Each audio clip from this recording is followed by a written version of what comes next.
Hi everyone, welcome to another episode of Outgrow's Marketer of the Month. I'm your host, Dr. Saksham Sharda. I'm the creative director at outgrow.co. And for this month, we're going to interview Farzad Rashidi, who is the lead innovator at Respona and marketing director at Visme. Thanks for joining us, Farzad. It's a pleasure to be here. Thank you. All right, so we're going to start with a rapid fire round just to break the ice. You get 3 passes. In case you don't want to answer the question, you can just say pass. But try to keep your answers to one word or one sentence only, okay? You got it. All right, so the first one. How long does it take you to get ready in the mornings? 45 minutes to an hour. Okay, most embarrassing moment of your life? I forgot to show up to an award ceremony back in, I think it was in high school. How many hours of sleep can you survive on? 7 hours minimum. Okay, fill in the blank. An upcoming marketing trend is blank.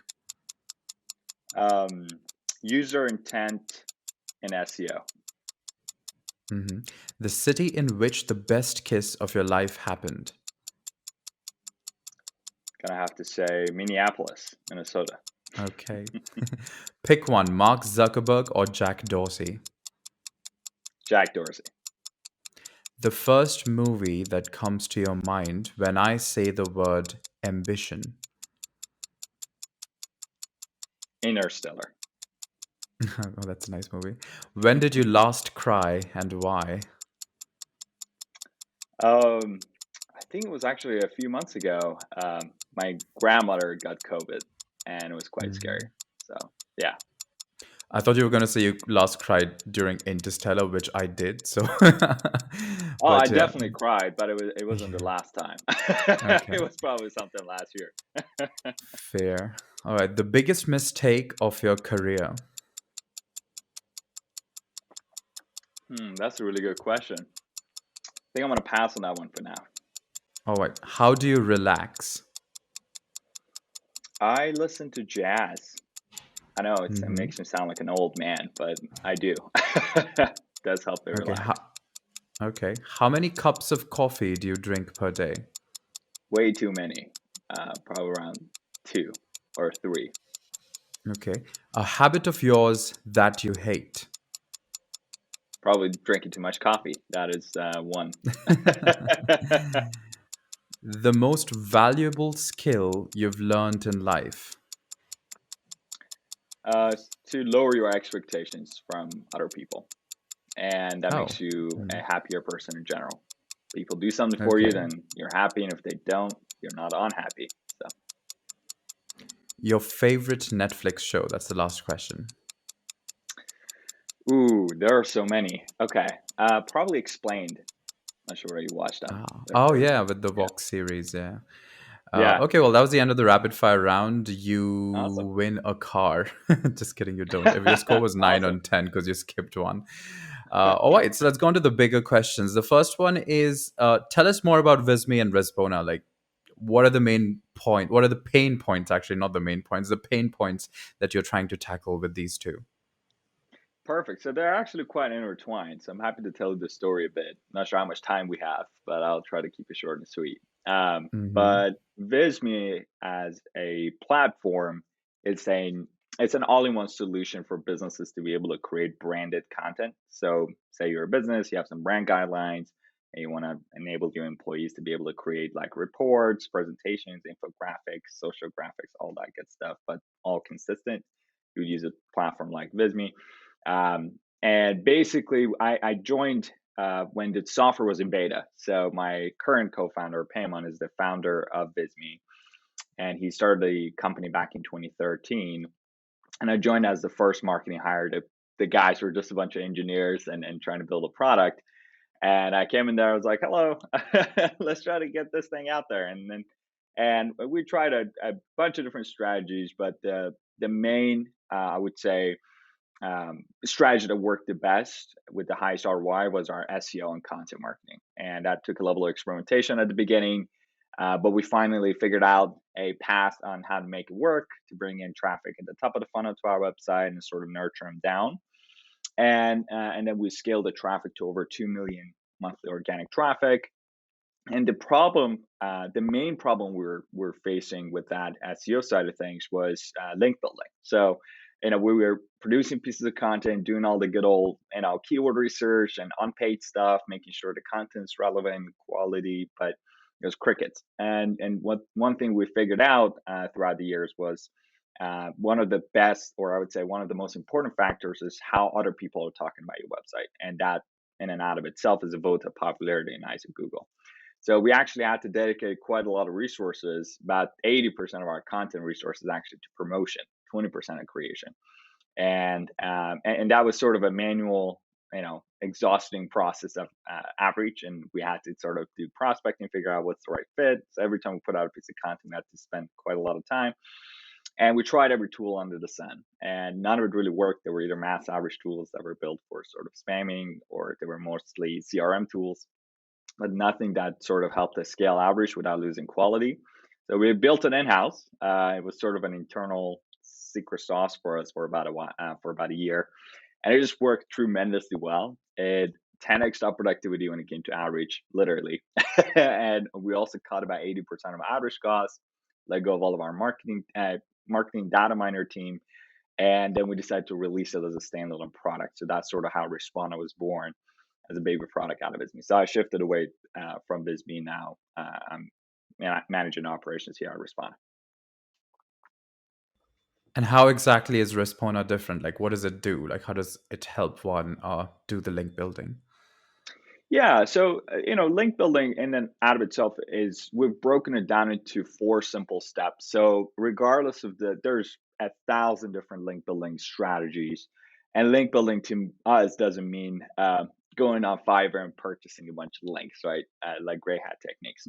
No. So anytime we put out a piece of content, we have to figure out where are other places on web that this post would add value. So that's step one, which is prospecting. So understanding what are some of the non-competing places on the web, which is other blog articles, or if, depending on the piece, it may be a newsworthy story, if it's research-backed data, etc. And so we have to understand what are some of the other places that this would make a good placement in. So prospecting or finding content, stage one. Stage two is finding the right person. So now that we found these places that we could potentially place our content, we got to go and find who's the right editor, who's the content manager, someone relevant to their marketing team. Now just reach out to support or a software engineer, right? So that process is something that Responder helps automate, which has access to data sources, company employee data, etc., and go and find the right person, gets the emails, verifies it. Step three is putting together a template.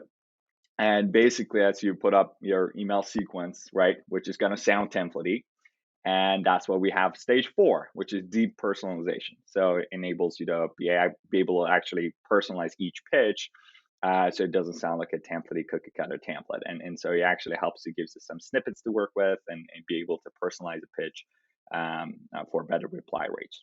And that's it. And that's sort of the gist of the platform. Now there's some other aspects of relationship management, etc. But that's pretty much the main strategy here. And do you think outreach is the future of link building, or should SEO experts spend more time in this area or some other area? SEO and content in general is a piece of a puzzle, right? So, and actually, the way I would put it better is probably building a house. Your on page of your website is a foundation of the house. So you got to put in the resources needed to, make sure you're putting out relevant content that's original. You're not just copy pasting from other people. You actually add value for the readers. You have the right site structure, right, and making sure that you've made it accessible for search engines to be able to pick up, and at the same time also optimized for users. So there's all foundation, and link building and outreach is sort of the house that you build on top of.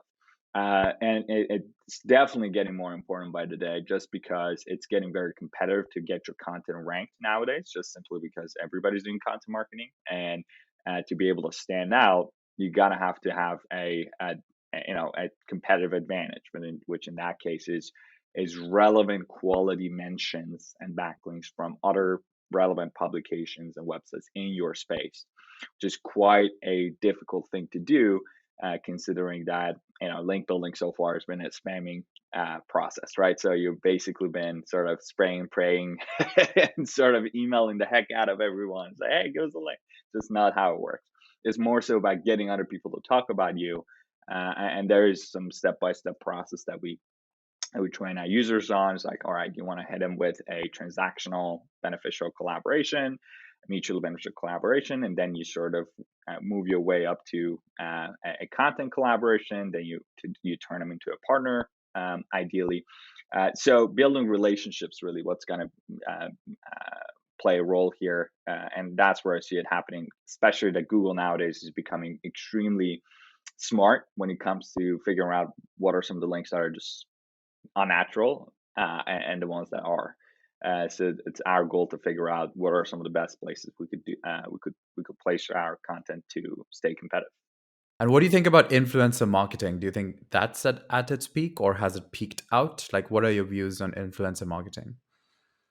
Yeah, so I think it's more so about the industry that you're in. I obviously can't say much about some consumer products, just simply because it's not my field of expertise, right? So if you're selling, for example, lipstick, it's probably a different type of marketing strategy than B2B SaaS, which is the space we're in. So influencer marketing, I can only speak to when it comes to our industry, and it definitely does play a role. I think what's becoming more important is getting relevant media. So getting people like yourself, who's a thought leader in this space, to be able to interview us, right? So going on podcasts is a big deal, and getting building relationships with people who have an audience in your space to start talking about you, which could be in form of a webinar, which could be or co-webinar, or some sort of a mention or content collab.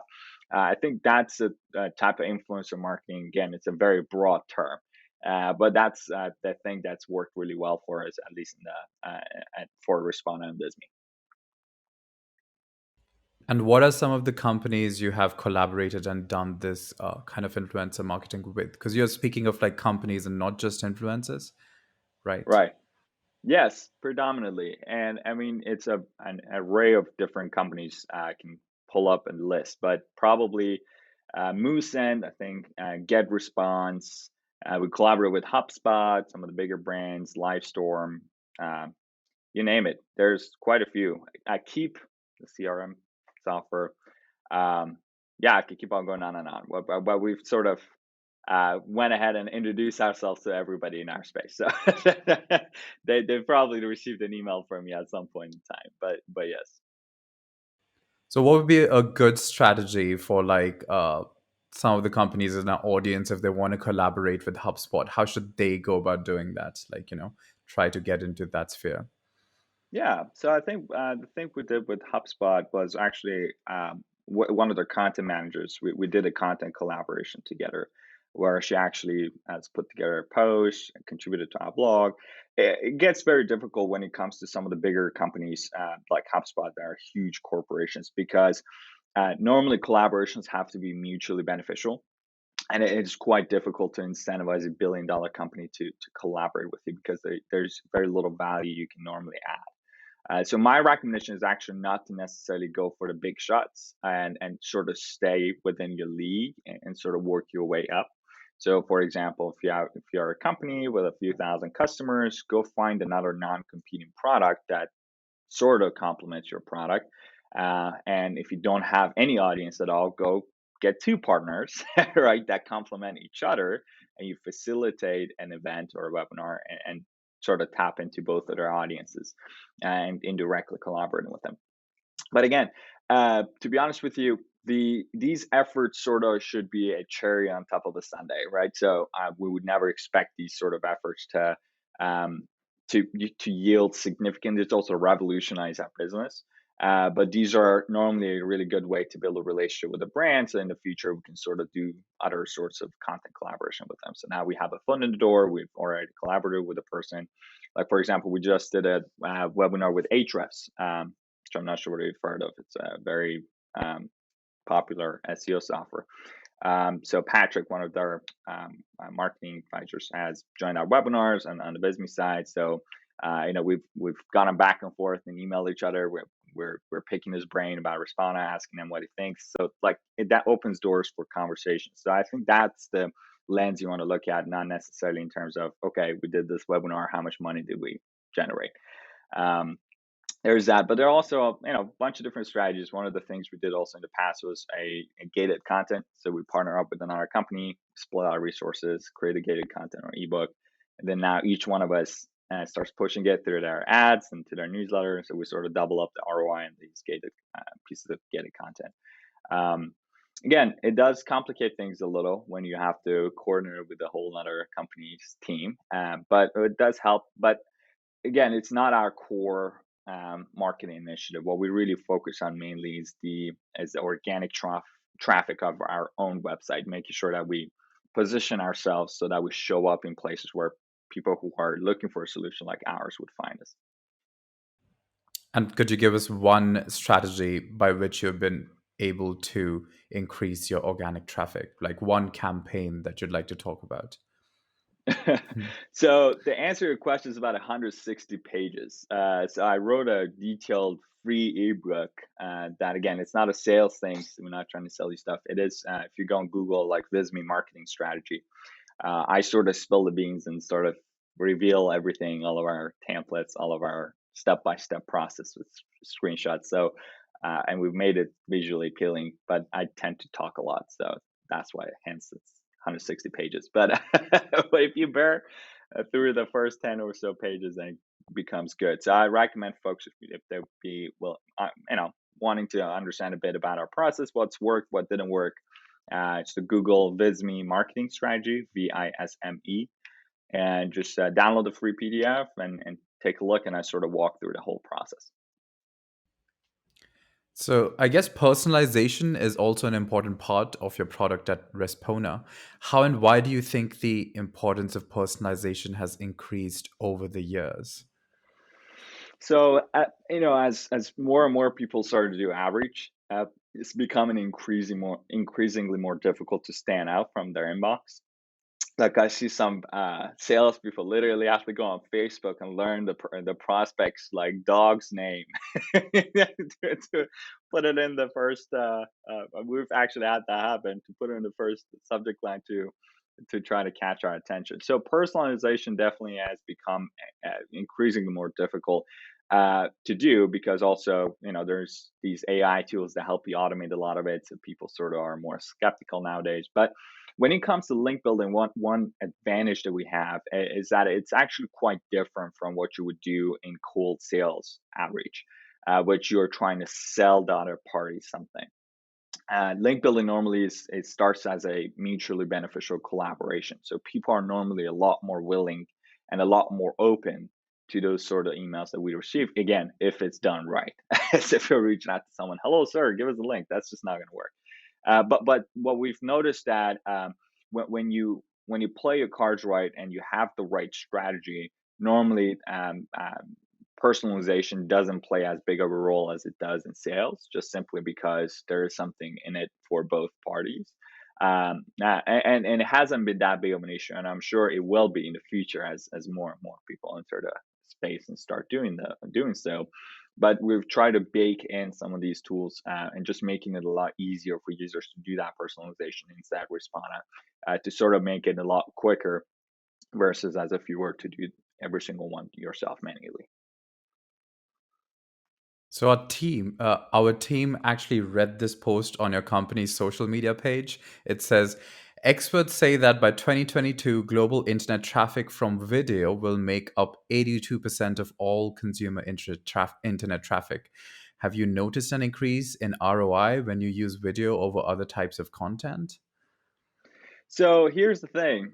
We actually, on the Responder side, we have very limited resources because we're a relatively small team compared to our team on the Visme side. But Visme, we're actually dedicating quite a lot of resources to video. And I'm actually in the video studio right now recording this. So we have over, I think, 100K subscribers on YouTube, and our videos get a good amount of views. And it's just another channel. and I think it's definitely growing. It's at the beginning stage of it, being as popular as blog articles or other sorts of content. Doesn't necessarily mean you should stop doing what you're doing when it comes to content marketing and SEO, and sort of shift your focus entirely to video. But it's definitely another channel. Similar, and I highly recommend it. It is something we're putting our money where our mouth is. So we are investing quite a bit, and Respona, we're also starting a YouTube channel. But what's going to happen is, again, saturation in the video space as well. So it's going to happen sooner or later. But again, that's true of any marketing channel. Normally, marketers ruin everything. So, but video is pretty Yeah. good so far. Well, speaking of which other, what is the next marketing channel that marketers are likely to ruin? As in, like, Hmm. what is the next platform, video channel that marketers are likely to ruin? That's a good question. I actually haven't thought about this, so I would rather not comment on something I haven't really thought through. So, yeah. Well, what do you think of marketing on TikTok? Do you think it's working for B2B businesses, for SaaS businesses? Is it something that businesses like in the tech field should be getting into?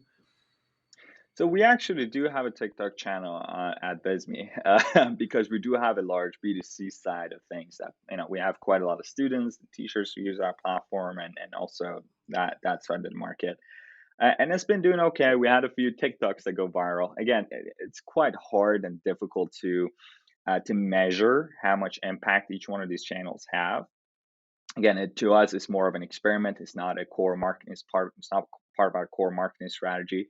But it is something that is worth experimenting with. And a lot of things you don't really know until you actually do it. And they always say there's about 7 touch points you would need with a customer normally on average to close them as a customer.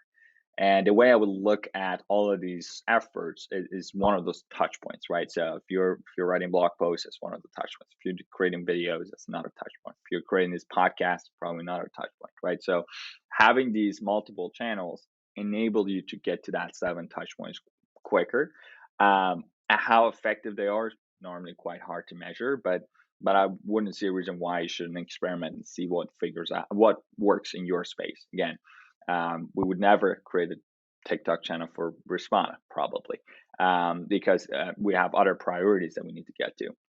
But for some brands, for example, if you have a CBD brand, it's very quite difficult if you were to do that through paid ads, or once you want to create content, there are some legal restrictions. Probably makes more sense to get on TikTok. So as I'm saying is, it really depends on each brand to figure out what works best, where their audience hangs out, and sort of become a prominent source there. And wouldn't really limit myself to 1 or 2 channels per se, just simply because you never know what's going to work for your target audience. And for Respona's videos, most of them, which channels are you aiming for when you do videos for Respona?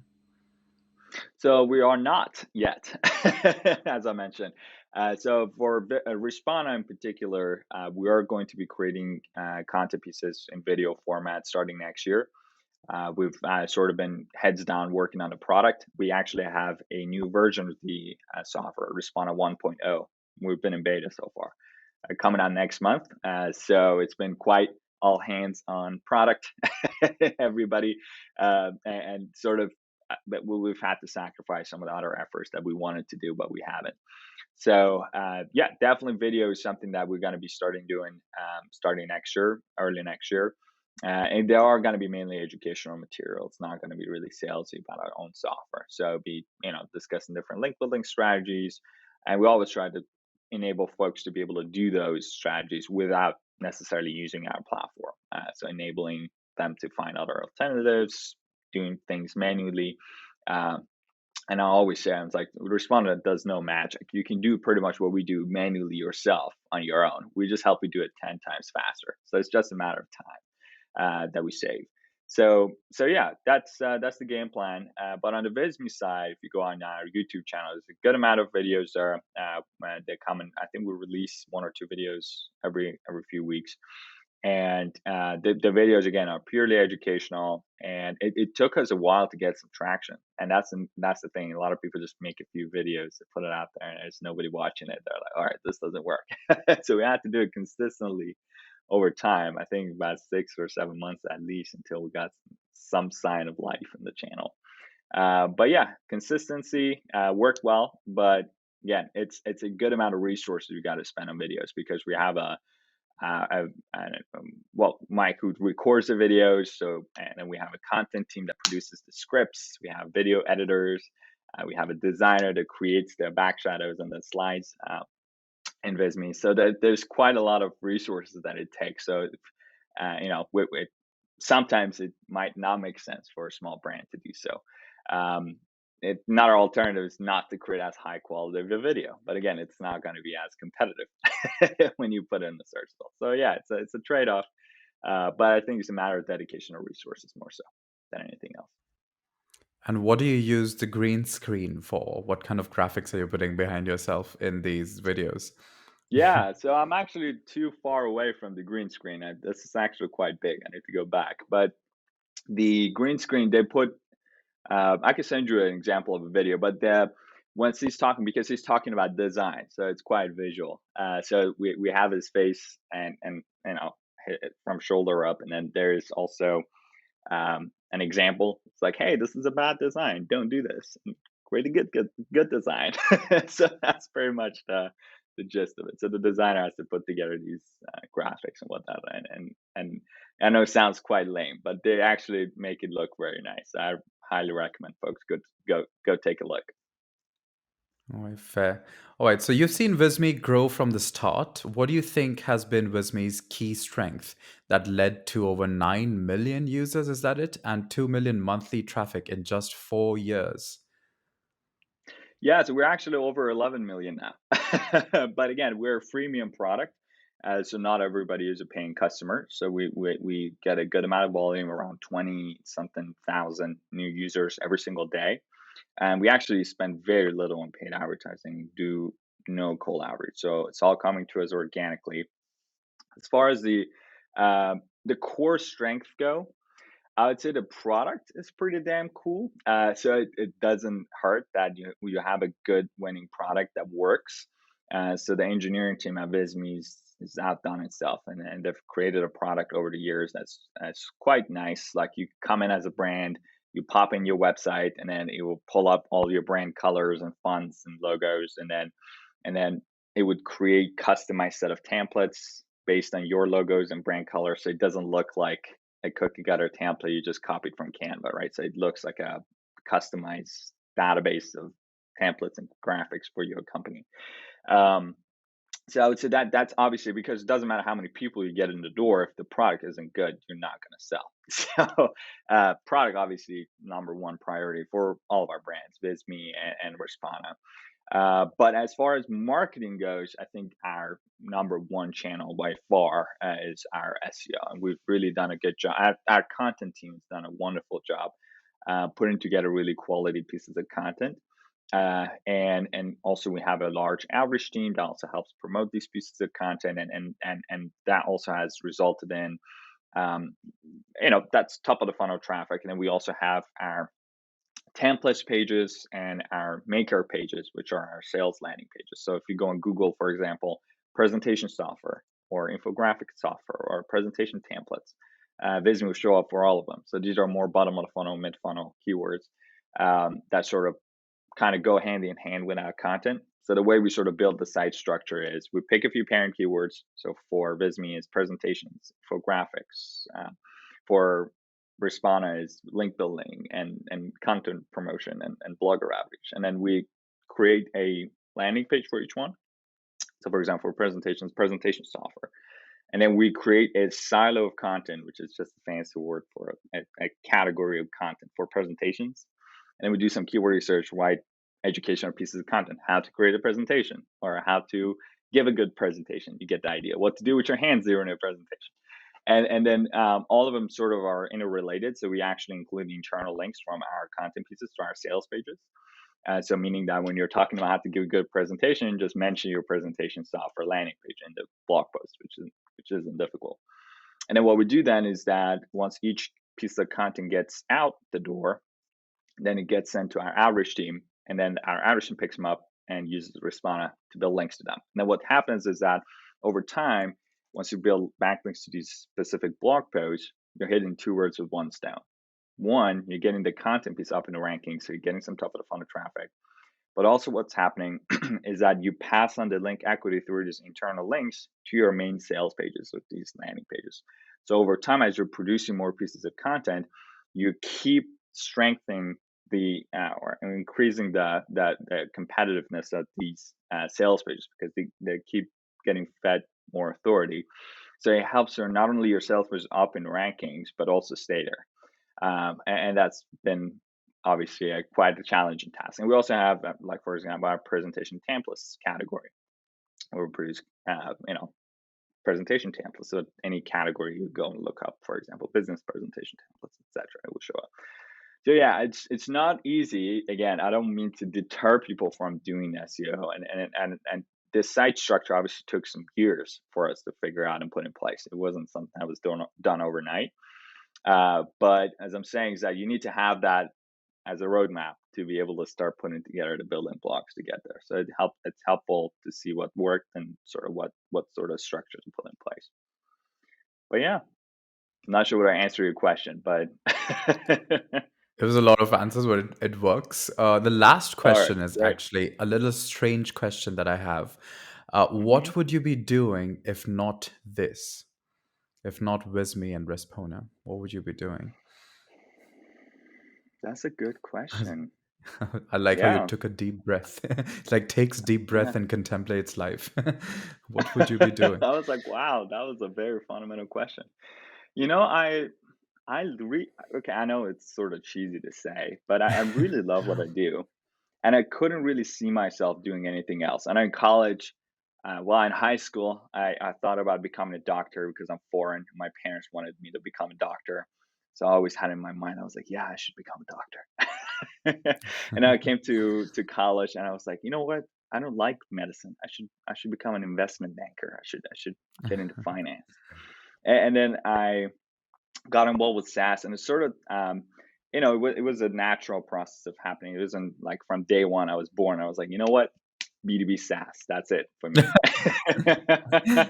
But I really found the sweet spot of what I really like and of what I'm good at, and I think this is something that I would like to do long term as far as career goes. So if I wasn't doing or involved with Respona or Visme, probably not a B2B SaaS company. So I don't know, it's a very boring answer. You probably expect me to say I want to become an astronaut or something, but but no, I really like what I do. Yeah, for sure. Because, like as you said, no one is born and is encouraged to be a marketer. It's just marketing finds you somehow along the Right. way, as it did in my case too. It just somehow finds it because no, it's not even a defined thing, right? Because marketing, as like it's just market plus ing. It doesn't really mean anything. Marketing, like playing with the market. But yeah, Right. okay, that was quite a nice answer. Well, that was the last question. Thanks everyone for joining us for this month's episode of Outgrow's Market of the Month. That was Farzad Rashidi, who is the lead innovator at Respona and marketing director at Visme. Thanks for joining us, Farzad. Of course. Thank you so much for inviting me. Check out their website for more details, and we'll see you once again next month with another Marketer of the Month.